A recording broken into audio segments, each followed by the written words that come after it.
mo wá kí Sheikh Labeeb Adamallahu hayatahu Ijoba.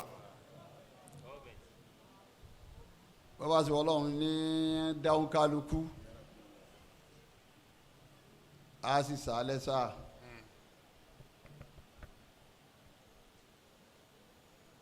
ẹ̀sà tọ́lọ̀ ń sẹ̀ ìlàníyàn Allah.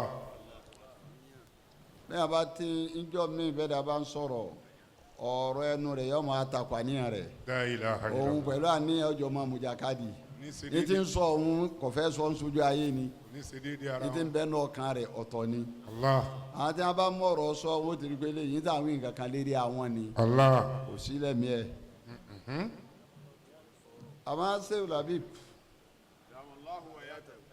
ẹ̀dá tọ́lọ̀ ń dá àfa tí wọ́n bá stọ́dí àfa dáadáa àfa máa ń sọ̀rọ̀ pẹ̀lú bó ṣe rí lọ́kàn àfa láàmújẹ́ àmàlẹ́ Allah.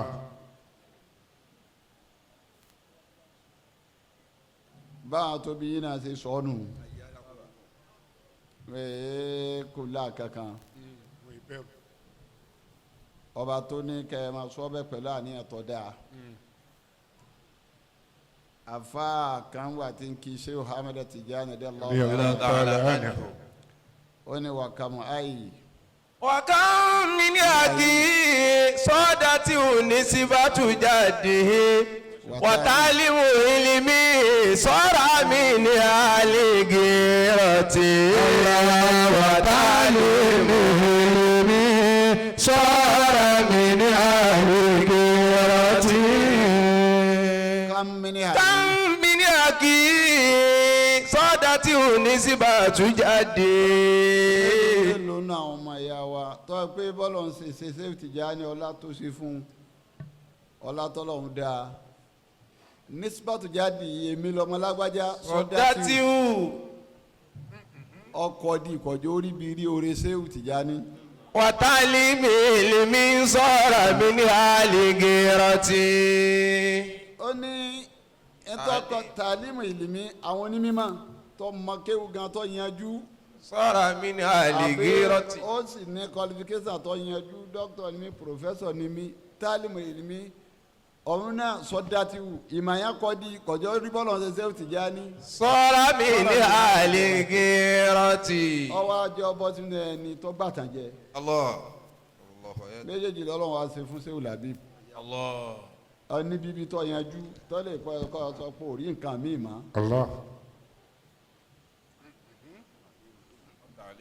wàtálímù ìlìmí ìmọ̀ sì yanjú gbà èyí tí ń bẹ lọ́wọ́ ayé náà tó wà.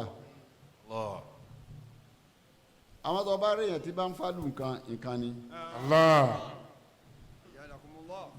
gbogbo ẹ̀dá tó bá rí tí bá ń fálù nǹkan láyé nǹkan lòun náà. Hayakumullah. ẹni tí bá sì ń yẹpẹrẹ nǹkan kò yẹpẹrẹ náà ni. bẹ́ẹ̀ ó jẹ́ pé táriwo mi bá lọ́ra wọn tẹ́lẹ̀ mi bá gbọ́rọ̀ mi wá bá máa níta ló wí. ìbéèrè tèmi máa bẹ gbọ́rọ̀ tí lágbájá mo máa béèrè pé talẹ̀ ló wí. ọ̀rọ̀ òdùn bíi ta lọ́sọ̀ọ́. Allah. ọ̀rọ̀ gbọ̀rọ̀ tó o bá ti gbọ́ tó o ti wò ó gbọ́rọ̀ yìí kò ṣe yẹn gidi kọ́ tẹnu ẹ̀ jáde. ó má falù ẹ̀ mọ́ dànù Allah. kò sọ̀rọ̀ ń bẹ̀.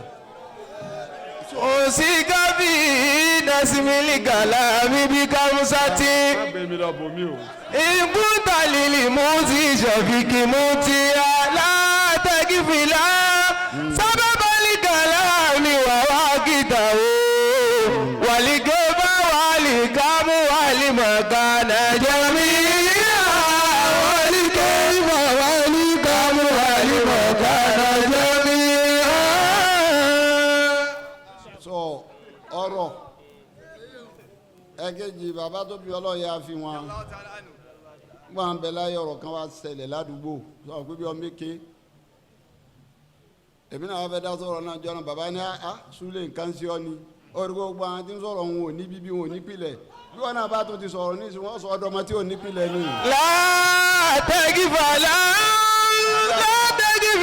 sábàbálì kàlámi wàwá gìtà o wàlígẹ́bà wàlíkàmú wàlímọ̀kànà jẹ́mi.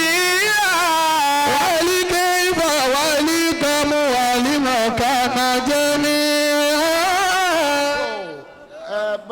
gbọ́ ń tọ́ dáa lẹ́nu àwọn Sheikh Labeeb ká gbọ́ ń tí ọ̀dà lánìí pé